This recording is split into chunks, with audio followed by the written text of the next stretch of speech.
এই চাঁদাবাজি করতেছে কেন? নির্বাচনে টাকা খরচ করবে, কোটি কোটি টাকা খরচ করবে। আমি ভোটারদেরকে বলবো, ওরা যত বেশি টাকা দিবে সব খেয়ে ফেলবেন, কিন্তু ভোট দেবেন না।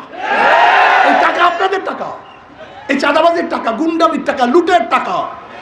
যত দিবে তত নিবেন, কিন্তু জালেমদেরকে, চাঁদাবাজদেরকে ভোট দিবেন না। বলবেন আরো দাও, বলবেন আরো। আর আপনারা নিয়েছো 5,000 কোটি, দিয়েছো মাত্র 500 টাকা। হ্যাঁ, ওরা যেন প্রত্যেকটা ভোট কমপক্ষে 50,000 টাকা ক্রয় করে পারবে। যত দিবে তত নিবেন, কিন্তু কথা কয় না, ঘটনা।